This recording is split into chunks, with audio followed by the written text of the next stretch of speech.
সাংবাদিক ও মুক্তিযোদ্ধা খন্দকার আতাউল হক সড়ক দুর্ঘটনায় গুরুতর আহত হয়ে রাজধানীর পঙ্গু হাসপাতালে চিকিৎসাধীন রয়েছেন।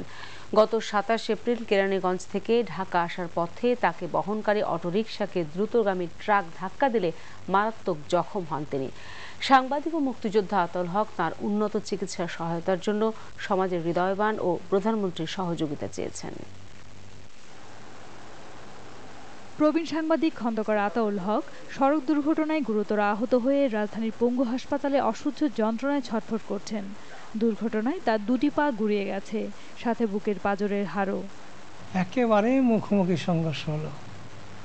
আমি পড়ে গেলাম, ছিটকে সামনে ছিলাম, শুধু মনে হলো যে আমি বোধহয় পৃথিবীর আর কাউকে দেখতে পাবো না, এখানে শেষ। বর্তমানে খন্দকার আতাউল হক দৈনিক আলোর মিছিল পত্রিকার সম্পাদক হিসেবে কর্মরত আছেন। তিনি তার শানিত লেখনীর মাধ্যমে সমাজের অন্যায় অবিচারের প্রতিচ্ছবি তুলে ধরেন।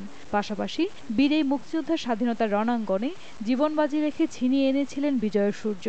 মুক্তিযোদ্ধাদের ঋণ অপরিশুদ্ধ, অথচ এই মানুষটি এখন টাকার অভাবে চিকিৎসা চালাতে হিমশিম খাচ্ছেন।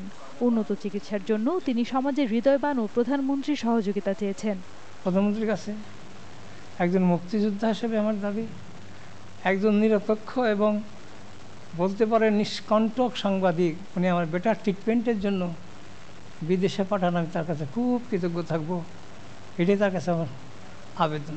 সাংবাদিক আতাউল হককে সহযোগিতার হাত বাড়াতে যোগাযোগ করতে পারেন এই ঠিকানায়। খন্দকার আতাউল হক, DDBL, হিসেব নম্বর 017-810-100-04916, ফোন নম্বর 0171-193-0458।